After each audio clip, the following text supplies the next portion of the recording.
না না আমার মনে বুঝে না। সুন্নাহ মানে ওষুধ, রোগ বালা থেকে বেঁচে থাকার জন্য, রোগ মুক্তির জন্য, বিপদ আপদ থেকে বেঁচে থাকার জন্য। প্রমাণ সুন্নাহটা নিয়ে শুধু কয়েকটা, যতগুলো সুন্নাহ সম্মত সুন্নাহ আল্লাহ পাক আমাকে জানা তবে দিয়েছে এ পর্যন্ত, ওগুলো নিয়ে ব্যাখ্যা দিতে গেলে, বর্ণনা করতে গেলে কত আমার এই এক জীবন যথেষ্ট নয় আমার কাছে মনে হয়। যতটুকু আল্লাহ তহবিতে অতটুকু।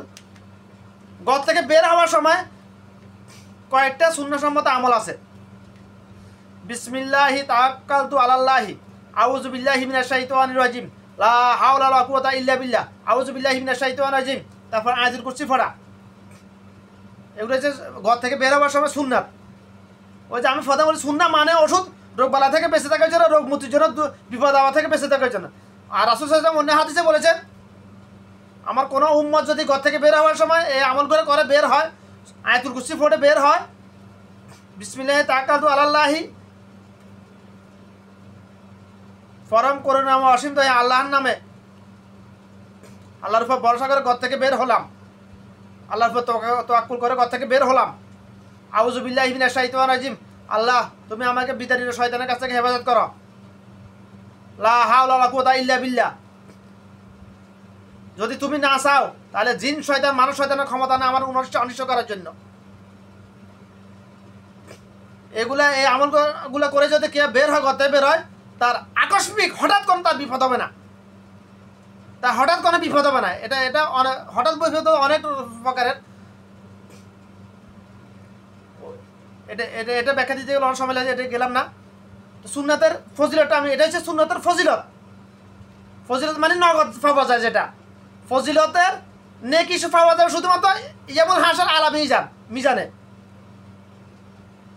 আর ফজিলত পাওয়া যাবে দুনিয়াতে, নগদ পাওয়া যাবে, হয় সাথে সাথে পাওয়া যাবে, কয়েক মিনিট, কয়েক সেকেন্ড, কয়েক ঘন্টা পরে পাওয়া যাবে, কয়েকদিন পরে পাওয়া যাবে, কবরে পাওয়া যাবে, হাসরের দিন পাওয়া যাবে, ফুলসিরাতে পাওয়া যাবে, আখের সর্বশেষ জান্নাতে এটার ফলাফল ভোগ করবে।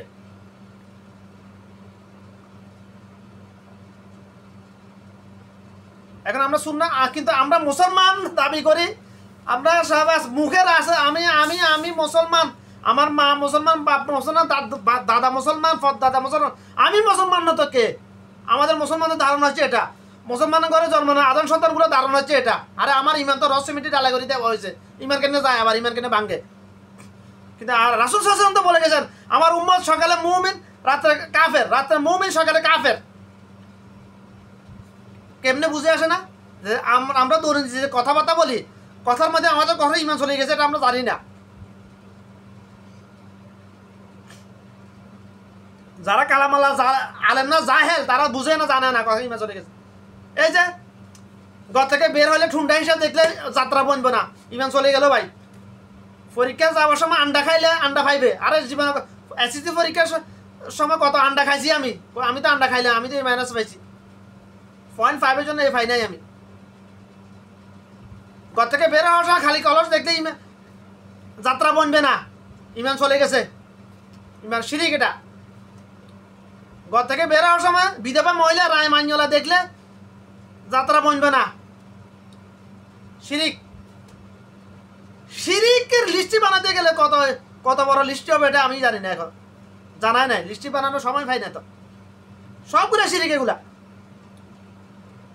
সবগুলো শিরিক। যে শিরিক করলো তার ইমান চলে গেল। এখন আমরা তো এগুলাকে শিরিকই মনে করতেছি না, আমরা এগুলাকে মনে করি আমাদের দেশের রীতি রেওয়াজ, এগুলা মুরব্বীদের কথা হাদিসের মতো আমরা মনে করি এরকম। বেশিরভাগ মুসলমান বাংলাদেশের এই শিরিক বেদাতগুলো আবার বাংলাদেশে বেশি, কারণ বাংলাদেশের মানুষ তো বেশিরভাগ 99,999 আদম সন্তান বাংলাদেশের কালামাল্লাহ জাহেল, কালামাল্লাহ জানে না, বুঝে না, এই জন্য শিরিক বাংলাদেশে বেশি, শিরিক বেদাত বাংলাদেশে বেশি। এই জন্য ধর্ম ব্যবসায়ীরা ধর্ম ব্যবসা করতে সুযোগ পাইছে বেশি বাংলাদেশে, তাদের ধর্ম ব্যবসাটা জমজমাট চলতেছে বাংলাদেশে। ধর্ম ব্যবসা আরব গালবে কোথাও নাই, সুযোগ নাই এখানে, সবাই তো কালামাল্লাহ আলেম এখানে, কার কথা কনে খায় এখানে, কিন্তু মানতেছে না আর কি। জাননেওয়ালা আলেম সবাই কালামাল্লাহ, মাননেওয়ালা নয়। মাননেওয়ালা পুরো পৃথিবীতে একই অবস্থা, শুধু এ দেশে না, শুধু আরব দেশে বদনাম করে লাভ নাই। কারণ মানুষের ইমান আশা তো কমতে থাকবে শুধুমাত্র, না কমলে তো আমার সামনের দিকে আগাবে না। মানুষের ইমান দুর্বল হইতে হইতে তো যখন প্রকৃত পরিপূর্ণ ইমানওয়ালা হাজারে একজন, শতে একজন, কিংবা লাখে একজন হবে, তখনও তো কেয়ামত হবে। এর আগে তো কেয়ামত হবে না। তো ইমান তো অবশ্যই কমতে হবে না। কেয়ামত তো ফিসানো যাওয়ার সুযোগ নাই, কেয়ামত সামনের দিকে আসতে আছে। তো যেটা বলতেছিলাম, আশা করি কথাগুলো বোঝার চেষ্টা করবেন। সময় পাই না কথা বলার, একটা বিষয়ে কথা বলতে গেলে আধা ঘন্টা 1 ঘন্টা চলে যায়। আমাদের এখানে রুটিন মাফিক চলা লাগে। যখন সময় পাই কথা একটু বলি, চেষ্টা করি। কথার মধ্যে ভুলভ্রান্তি হইতে পারে, ওগুলা ক্ষমা চোখের দৃষ্টিতে দেখবেন। ওগুলো নিয়ে ফেরকাবাজি করবেন না। 100টা কথা বলে 2-1টা কথা ভুল হবেই, সবাই হয়।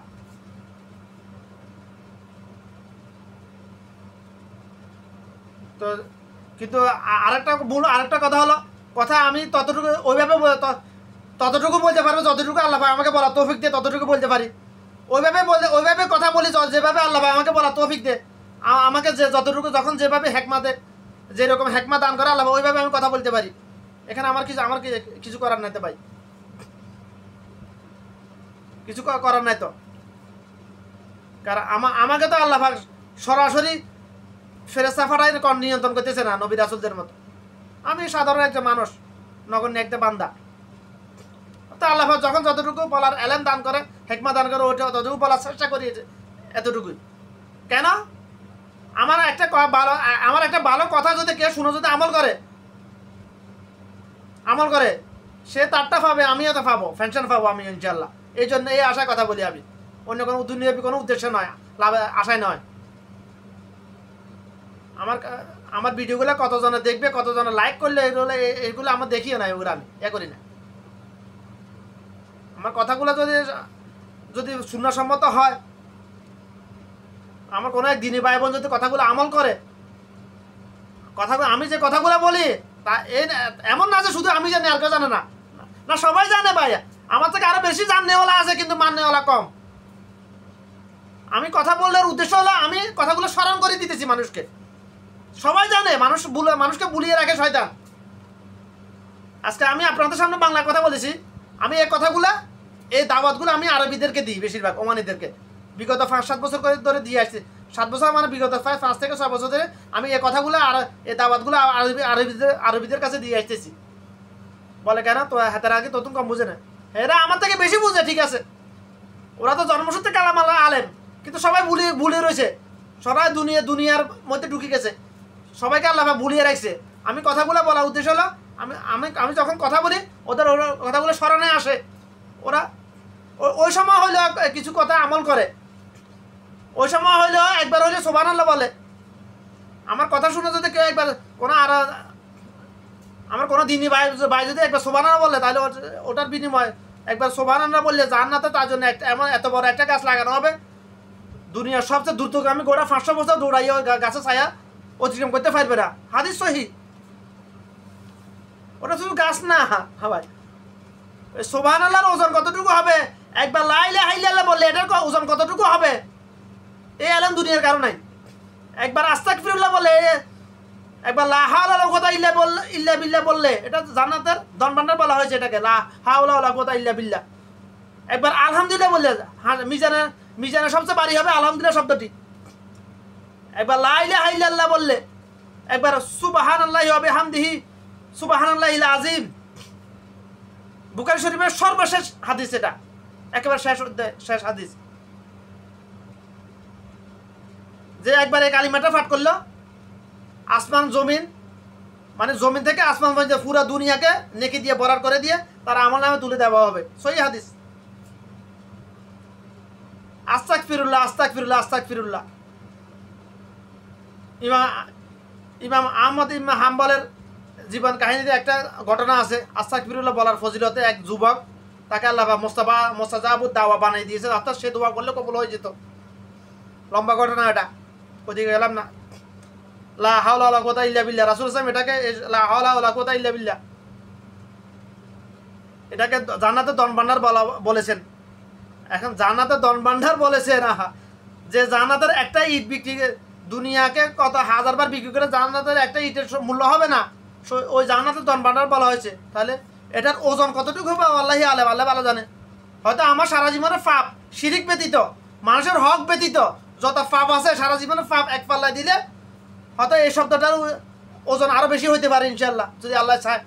আপনার নিয়তের উপর নির্ভর করবে এটার ওজন কতটুকু হবে। প্রত্যেক আমলের নির্দিষ্ট কোনো পরিমাপ নাই, আমলের বিনিময়ে আপনি ততটুকু পাবেন, কতটুকু পাবেন ওটা নির্ভর করে আপনার নিয়তের উপর। যে কোনো আমল ওটা হাসরের দিন মিজানে কতটুকু ওজন হবে, ওটার ওজন কতটুকু হবে ওটা নির্ভর করে আপনার নিয়তের উপর। আর আমল যে কোনো আমল